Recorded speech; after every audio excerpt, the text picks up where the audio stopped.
Welcome to the Soulful CXO. I'm your host, Dr. Rebecca Wynn. Please take a moment, remember to like, subscribe, and share the show. We are pleased to have with us today Lisa Plaggemier. Lisa is the Executive Director of the National Cybersecurity Alliance and an advisor on U.S. Secret Service Cyber Investigations Advisory Board. She's dedicated to empowering individuals and organizations to navigate the digital landscape safely and ensuring everyone can harness the benefits of technology worry-free. Her prior roles include executive positions at Ford Motor Company, CDK Global, InfoSec, and MediaPro. Lisa's recognized authority in cybersecurity and a frequent speaker at major industry events, including RSA, Gartner, and SANS. Lisa, it's so great seeing you again. Welcome to the show. Thank you. Thanks for having me.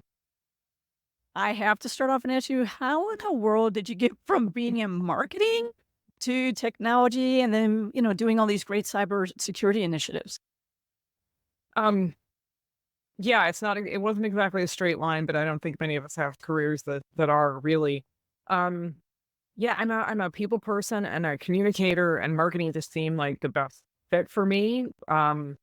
So I spent a long time at Ford, which really is an iconic brand. I mean, you've got Henry Ford assembly line and the Model T, and there's just a whole lot there to dig into brand wise if you're a marketer. So I feel like I cut my teeth at one of the biggest brands in the world that's globally recognized and got a lot of great experience there and advertising and marketing and merchandising and all those things.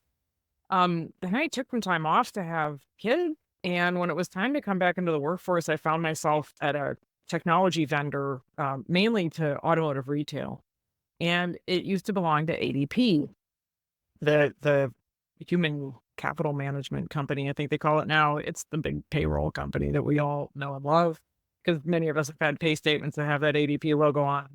Um, and so they wanted to do thought leadership around cybersecurity issues. It was around the time of the Jeep hack, if you remember that. And you had all the automotive manufacturers seeing that on the nightly news, thinking, oh my gosh, I don't want that to happen to my brand. I don't want to be next. And we felt like because we belonged to ADP, we had a pretty solid security program. So I was the marketing person assigned to work with the business security officer from that division on thought leadership for cyber. And so we did things like I got a speaking spot at JD Power Automotive conference, and then ADP announced they were going to spin us off. And I got like I was bit by the bug. Like this stuff was fascinating to me. Aside from marketing SaaS applications, which frankly was really boring compared to marketing F series and Mustangs and things like that. Like I like tangible consumer products. That was a lot more fun than B2B. But when they announced we were getting spun, he asked me to join the security team. And I said, well, what am I going to do? I mean, you guys are, what do you need me for? And he said, well, I want you to keep doing all the thought leadership stuff. I think we should keep doing that. That's really important. And we're going to need infinite communications. Like somebody's got to keep the executives briefed during an incident. And then, oh yeah, we're going to need a training and awareness program. Well, training and awareness, what's that? Oh, that stuff ADP makes us do once a year. And I said, well, nobody pays attention to that. Like, you click on that while you're on a conference call, just to get it over with, just so you don't end up on the naughty list. And I'm like, people hate that stuff. I don't want to do that. Said, well, okay, then I'll make sure we have a decent budget and I'll give you a free reign and you can do something really that actually is interesting and gets people's attention. And that was it. I was, really happy to make the transition, and that chief business officer, security officer that I worked with is still one of my best friends today. So that's kind of how it happened in a nutshell. For those out there who are not familiar with the National Cybersecurity Alliance, can you explain a little bit what that is, the initiatives they have, and how you do work with small companies as well to these big companies on their initiatives for cybersecurity and protecting yourself as an individual? Yeah, so we are the founders of Cybersecurity Awareness Month. We've been doing that. The 21st Cybersecurity Awareness Month will be this October. Um, and we've had a cooperative agreement with what was then DHS at the time, 21 years ago, what's now CISA. We've had a cooperative agreement with them for 21 years, mainly to execute on consumer awareness campaigns and industry campaigns for Cybersecurity Awareness Month. But aside from that, which most of us know about, and most of you, if you're a security professional watching this, you're pretty tired of security by the end of October. Well, you can blame us every October, but just keep in mind that people like your kids and people like your mom probably still need to hear all this stuff. So we do consumer campaigns all year round. We've done one in the summer. It's the Cybersecurity Survival Guide. It's kind of got like this national park look and feel, and it kind of talks about what to do if, you clicked on the phishing email or you've got a malware infection. Like, what are those survival tips? We're doing a campaign on all the different things that can go wrong in the process of selling and purchasing a home. From how busy you are getting your house prepped to sell, and like how susceptible you might be to like a phishing email or something during that time because you're just really distracted and incredibly busy trying to purge of all the stuff you've accumulated and get your house like painted and get out of there, all the way through to, things that we think about more frequently, which is the fraud that can happen, during the transaction itself, that money gets wired someplace that wasn't supposed to go. So there's just a lot of places in that transaction where there's weak points.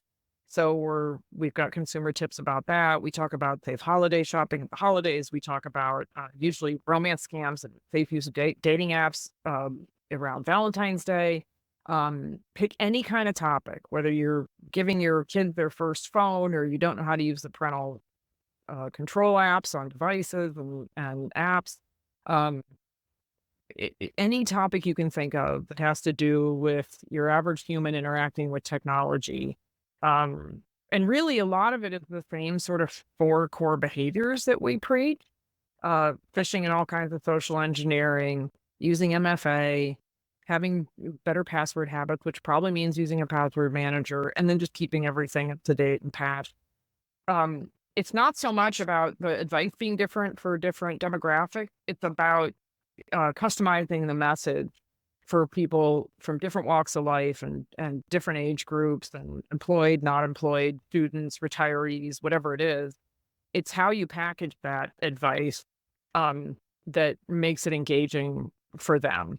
And then we have some industry events that we run as well that are for executives and a lot of CISOs. We have an event in the market site every year for Cybersecurity Awareness Month, and we have a lunch at RSA every year, things like that. But our main focus is educating the people who need it most, like my mom and my kids. That's 2 examples. 20-somethings and 80-somethings I feel like I spend a lot of my time keeping them out of trouble. A lot of it. And those resources are free. I'll make sure that we put that on the descriptions for everybody. Right. And we have campaign kits. So if you don't have a dedicated training and awareness manager, or you do, but you only have one and you have a lot that person is trying to accomplish or what have you, or you don't have resources to do graphics and write copy, we have campaign kits. You can download the whole kit. You can customize it, do whatever.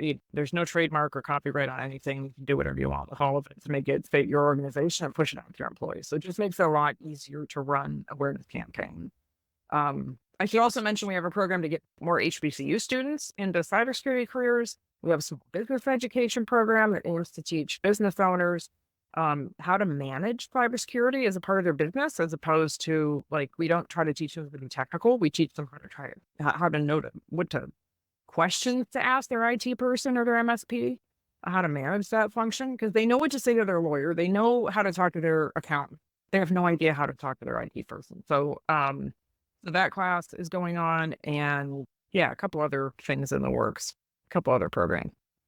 The key point there is budgets are always tight. Mm-hmm. Here's a free resource Yep.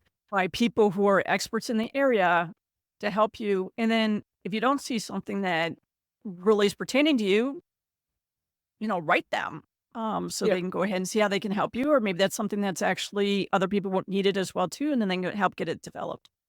We look for input all the time. If there's something that you feel like would be really useful, like this year to the Cybersecurity Awareness Month toolkit, we're going to add short how-to videos, like really simple things that people like my mom struggle with. How to enable MFA on Facebook, for example, things like that. We're going to start including more video content in those toolkits. Why do you think after all these years, going ahead and falling for similar type of phishing things constantly, obviously we have voice and vishing and we have AI Yep. coming into the picture, which makes it more challenging. Mhm. Why is it just because humans are humans that we keep struggling with it? Why do you think we keep struggling with it? Yeah, I think technology isn't designed to be secure. I mean, I'm a big fan of the secure by design initiative that CISO is pushing. When you think about things like the safety culture in the airline business, right? Like how that evolved over time. There's a guy named John Elliott who gives a really good presentation, it's probably recorded up there on the internet somewhere, about the evolution of the culture of safety in airline, and you can really see like how we're probably on a parallel path. Or Bob Lord has given a from Soulful given a presentation on the auto industry and safety. I've done the same thing from a little bit of a different angle because I'm a kid from Detroit. Um, but the parallel between like the evolution of automotive safety and software safety. And I think we're still at the advent of figuring out like how to design things that are a little more foolproof than the way they're designed today. Um, the other thing I'd say is that for those 21 years of Cybersecurity Awareness Month, it's only been the last couple of years that we've decided that the message should be consistent every year, that we should focus on those four core behaviors. So when I first joined the National Cybersecurity Alliance, I remember seeing a document. It came from the technical folks at CISO that said, like, here's the things we should be focusing on for October. And it was literally like 20 pages. And any good marketer will tell you, or behavioral scientist, when people can't remember all that, they won't engage with it. It's just overload. But I think we sometimes have a hard time prioritizing insecurity because we're thinking about all of it all the time. Um, but that most people aren't, you know, most people just need to know the basics. And if you think about the three or four things that would do the most good if everybody did them, it's those four things. And so I'm a proponent for staying really focused with the end consumer and everybody singing off the same song sheet and not changing that message until we see that it's made a difference. Um, because until we've made headway and more people have adopted those behaviors, then we absolutely shouldn't be changing the message and changing the focus unless we decide there's something else that's more important than MFA that people can be doing, that boots it off the list, then fine, but I don't think we're there yet. So, it's really a matter of just good marketing practice or consistency, repetition, customized content depending on the demographic that you're talking to. It's all those basics. But there's been for a long time this communication chasm, I call it, between like what's happening in the world of cybersecurity and your average consumer. So just I think we're getting better at bridging that gap.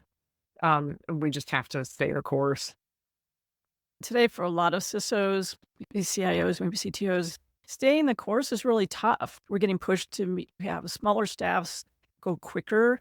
And a lot of times we feel like we have to compromise our ethics, which personally I won't compromise my ethics. Mhm. But do the security by design, the privacy by design, what we see in the contracts is what we're actually going to do. What you want me to sign off on, I'm not going to sign off on unless I know Mhm.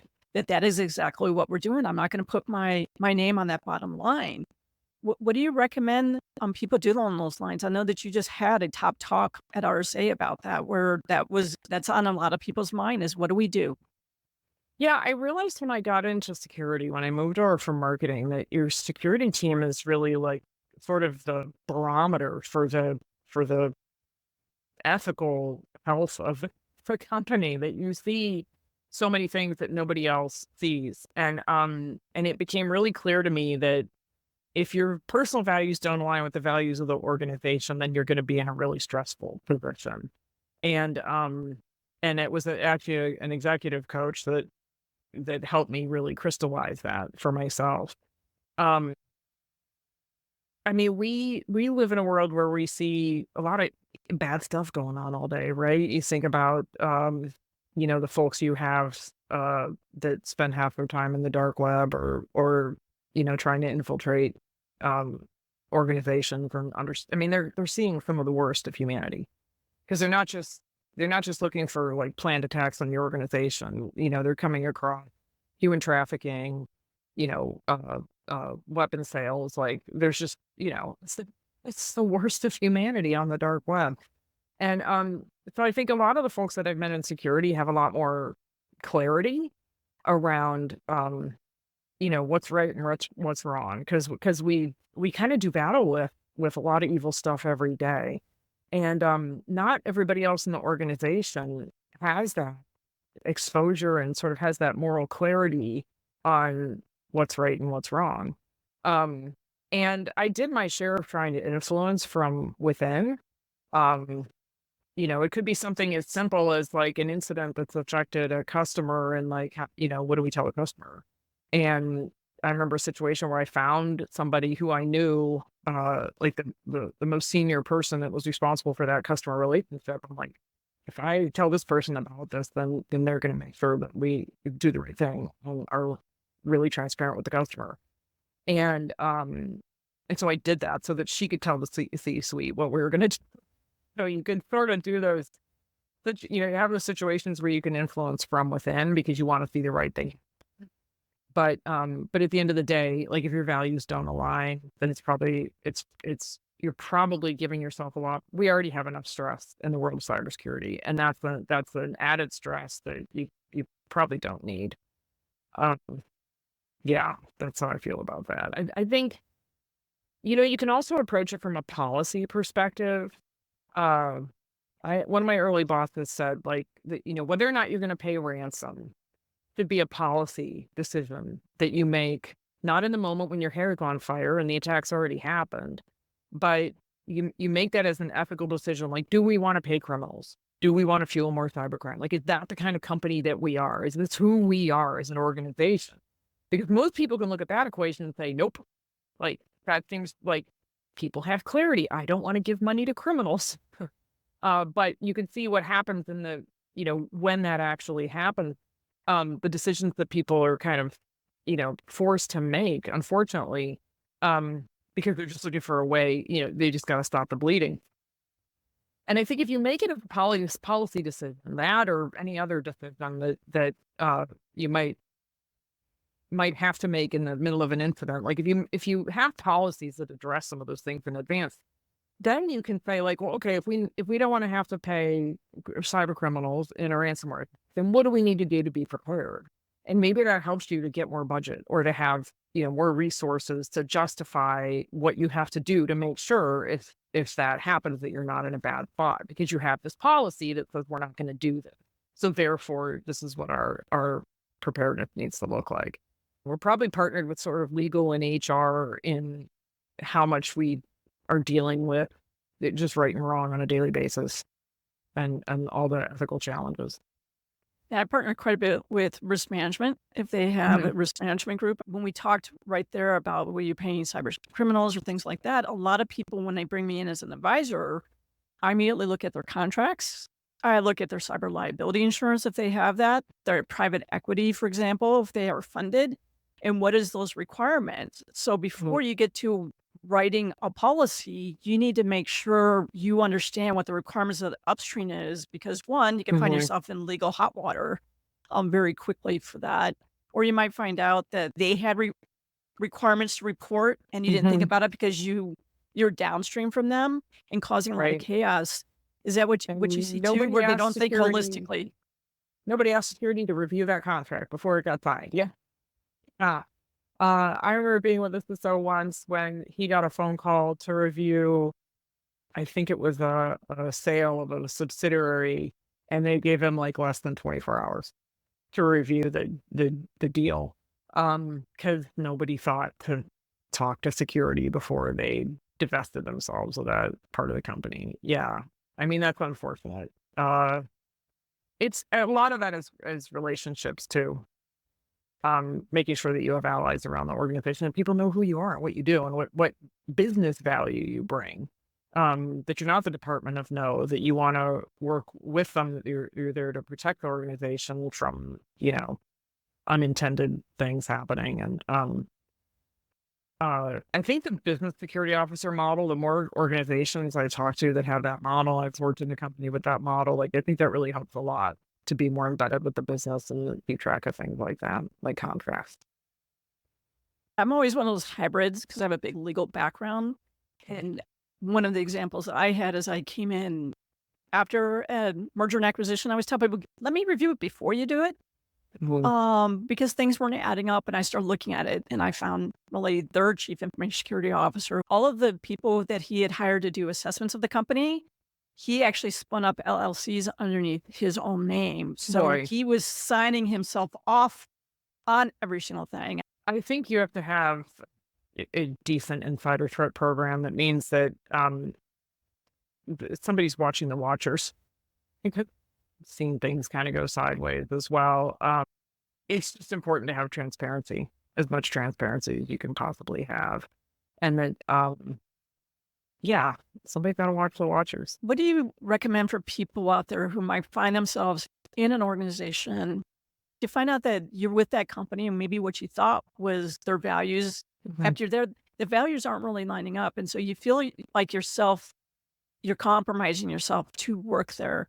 Right. But it's a really tough job market right now. I always tell people there is a right company out there, a right situation out there Mhm. for you, and it's not worth giving up your soul for. But what do Yeah. you recommend? Because I know you do a lot of mentoring. I think it's really important to have something to run to, not just be running from something.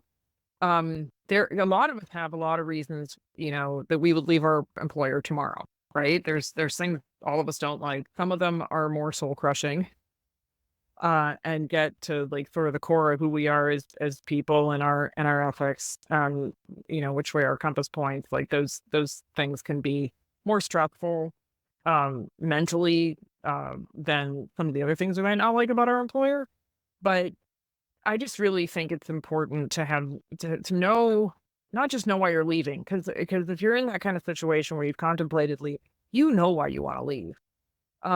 It's more important to know why you want to go to your next employer. Like, what is it that you're looking for?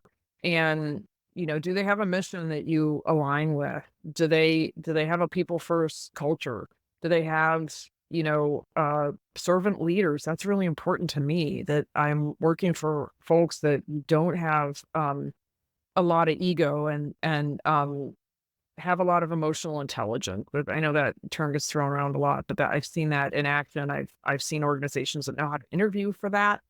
Um, and they make sure that when they have folks that don't fit with that culture, if you keep the bad people, the good people are going to leave. So for me, that's another big litmus test. Like, if there's people that are toxic and the organization tolerates them, or they're even celebrated and promoted, then that's a big red flag. So I think it's even more important that you make a good decision the next time around. Like, you found yourself where you are for whatever reason. So I just think you don't focus on like, I got to get out of here, I got to leave, like that negativity. I think you focus on what is that thing that I'm running to and what am I looking for? And when you find the right place, you focus on how you make that happen. Um, as opposed to, leaving a smoking crater behind you or things like that. Um, I think you leave with your own integrity intact and leave gracefully and go on to your next thing. But focus on what's next. I think that's important. I think one thing that's been real important for me is I just got done doing like almost like a 15, 20-year review. Painful, but learning. And Wow. one of the things that I Mhm. was noticing is that certain situations which did not align with me, did not make me feel like I could be my true authentic self, my full self. Some people might call it flow, that I could really just be who I am naturally. It's interesting how I kept being attracted to the same things that were said, maybe on paper or in interviews or things like that. And then once I got there, it wasn't true. And because I did not reconcile that Mhm. before going ahead and going to my next opportunity, I was calling that back into my life again. And so that's one thing I tell people too, is because I get people ping out on LinkedIn, they just got laid off, whatever, or do you know sister job I can get? And I'm like, my biggest thing to you is take a pause, take stock, Mhm. look at what you liked, what you didn't like, what you learned, um, what you really want to go ahead and would like to be still in your life for the next 5 years, and really take an opportunity to really evaluate that. So then when you're looking at new opportunities, you don't call back into a situation that didn't really resonate with you. I wish I had done that 20 years ago. But is that what you found Yeah. too? Because I know that you have transitioned a few times as well. I think you brought up a really good point about like what you see on a website and what you see in a company's LinkedIn page and stuff like that. There's a whole bunch of marketing that, some of it gets written without any regard for whether or not that's really the company's culture. And it's just words on a screen. And so what I found to be really helpful is during the interview process, particularly if you're getting into like the second or third or fourth round and you're sort of interviewing them, like you're a little bit more in the driver's seat, or maybe it's after they've made you an offer and you're contemplating it. My favorite question is, tell me about a time when you had a situation where you exhibited that value. It was really, really challenging, but you stuck to that value. Tell me about, give me an example. Because if they can't do that, if they struggle to find an example of things that they do on a daily basis or tough situations that they've navigated while being true to that value, if that's a hard question for them to answer, then that should be really, really clear to you. Um, because I used to see, I mean, I saw the same thing like right out of college, my first 10 years in the workforce at Ford, where policies were, they were policies, but at the end of the day, if we had a discussion about something, the question that we always asked ourselves was, is this the right thing to do? Like, I know what the policy says and I know what, like whatever, but is this who we are as a company? Is this really the right thing to do? Or do we need to change the policy because it doesn't support us doing what we think is the right thing to do? Um, and I was really surprised at a company the size, a publicly traded company the size of Ford, that you would hear that kind of discussion, that people had that sort of like ethical compass, and cared that much about what their company stood for. Um, um, so I think really honing in on how you're going to suss out in those interview questions, the things that are important to you. I'll give you a really good example. So I was interviewing for a VP of marketing position with an organization that I knew I wanted like a really intuitive people leader as a CEO. Like I knew that was really important to me because I'd worked for one that was like best guy ever. Like he could read everybody like a book and use that in ways that were really, really productive and helpful to everybody, because he really had he definitely people first kind of guy. And servant leader. Like he really tried to understand everybody on the executive committee and figure out how everybody could best work together to run the organization. And so I asked this person, what are you looking for on your executive committee? Like, I know you're hiring for a VP of marketing, but are you looking for somebody that challenges everybody else on the executive committee? Or are you looking for somebody that builds consensus? Or like, what are you looking for? And he just couldn't answer the question to save his life. I mean, he kept saying, well, I have a VP of sales and I have a customer relationship person and I have this and I have that. I need marketing. Like he just thought about it as that function. And I could tell then that sort of like managing a team and understanding team dynamics and understanding how humans relate to each other and everything, and not being able to define sort of the prevalent team dynamic on his team so that he knew what he was trying to affect. Like what was he trying to change? Like what did they need as a team to function at a higher level? That told me that wasn't his skill set. And he was a brilliant person. Had an amazing background and resume, and I mean, all of the successful company. He was the founder. But that told me that no matter what the position was or what the salary was, I was not going to be happy. And I think that me asking him that question was awkward for him as well. And he knew then also that I wasn't like that. Like we came to a very clear agreement, that like, this isn't right for either of us, because I'm asking him this touchy-feely kind of question that's looking for how intuitive he is as a leader. And like, he doesn't even understand the question. So it kind of made it really clear that it wasn't the right fit. Clarity like that is always helpful in life because it makes it really easy for you to just keep moving. Like I just could see exactly how that went. I'm going to the next thing. instead of contemplating it and worrying about it and agonizing over some kind of disagreement. I want to thank everybody for joining us for this episode. It's totally flown by. Please go ahead, if you haven't already, like, subscribe, and share the show. We mentioned several resources that we will get into the description, as well as Lisa's information. Please go ahead, if you haven't already, the Soulful CXO Insights newsletter on LinkedIn. Please also subscribe to that. Lisa, thank you so much for sharing your wisdom. Learned a lot from you, and you're an inspiration to many of us out there. So keep up the great work. Thank you. Thank you. It was a pleasure.